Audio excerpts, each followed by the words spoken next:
श्रीमती अनीता जी जिंदाबाद जिंदाबाद, विंध्यश्री भैया जिंदाबाद जिंदाबाद जिंदाबाद, महावा ग्राम सभा की जनता जिंदाबाद जिंदाबाद जिंदाबाद, श्रीमती अनीता जी जिंदाबाद जिंदाबाद, विंध्यश्री भैया जिंदाबाद जिंदाबाद जिंदाबाद। अरे ग्राम प्रधानी के आया चुनौआ, अरे गांव गांव गली गली गूंज यही नौआ, अरे प्रधानी को महावा का बनाना, श्रीमती अनीता जी को ही जिताना, विंध्यश्री के हाथों को मजबूत बनाना कि श्रीमती अनीता।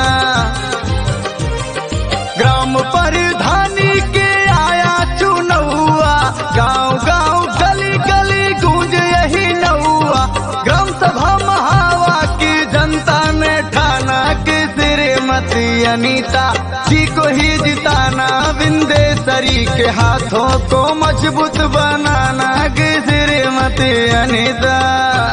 लहरों से डर के नौका कभी पार नहीं होती और कोशिश करने वालों की कभी हार नहीं होती। भाइयों बहनों, याद रखिए, ग्राम सभा महावा के सम्मान में श्रीमती अनीता पत्नी विंध्यश्री मैदान में, तो याद रखिए, जन जन के चहेते, जन जन के दुलारे प्रत्याशी, सुबह शाम आपके काम आने वाले विंध्यश्री भैया की पत्नी श्रीमती अनीता जी को भारी मतों से जिताना है। इन्हें महावा का प्रधान बनाना है। जीती है अनीता जी विकास लेके आई है, जीती है अनीता जी विकास लेके आई है, विकास लेके आई है, विकास लेके आई है, जीती है अनीता जी विकास लेके आई है, विकास लेके आई है। विंध्यश्री भैया को ना भुलाना कि श्रीमती अनीता जी को ही जिताना, विंध्यश्री के हाथों को मजबूत बनाना कि श्रीमती अनीता। रामकरण यादव, रमेश, राम भजन, मस्तराम वर्मा, हृदय राम यादव, अनंत राम वर्मा, अरविंद यादव, बद्री, विशाल, महेश कुमार यादव, केशरी प्रसाद यादव, राम बहादुर वर्मा और विनोद कुमार वर्मा का कहना है, वोट नहीं कर्ज मांगते हैं, ब्याज सहित लौटा देंगे, जहां आपका बहे पसीना अपना लहू बहा देंगे। तो याद रखिए, ग्राम सभा महावा ने ये ठाना है, इस बार अनीता जी को अपना प्रधान बनाना है।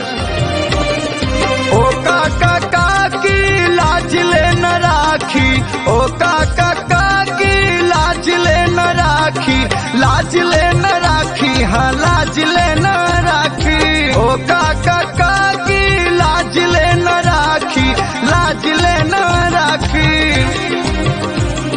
करी है जो वादा उसे न भूलाना कि श्रीमती अनीता जी को ही जिताना, विंध्यश्री के हाथों को मजबूत बनाना कि श्रीमती अनीता।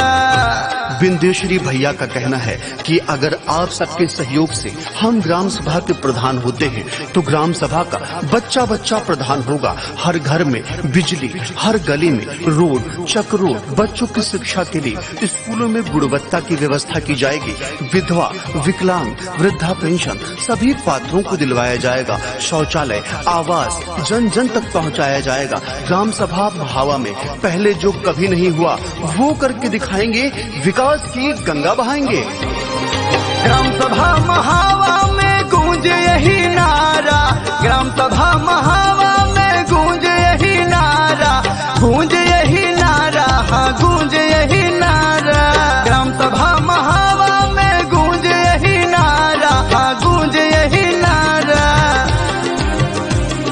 ग्राम प्रधान भारी मतों से बनाना कि श्रीमती अनीता जी को ही जिताना, विंध्यश्री के हाथों को मजबूत बनाना कि श्रीमती अनीता।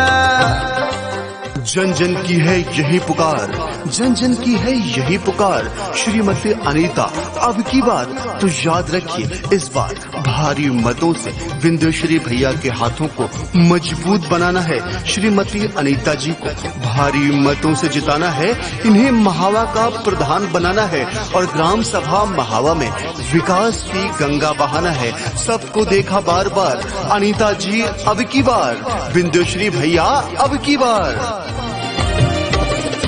कौनो विरोधी के चाली न चाल हो, कौनो विरोधी के चाली न चाल हो, चाली न चाल हो, हाँ चाली न चाल हो।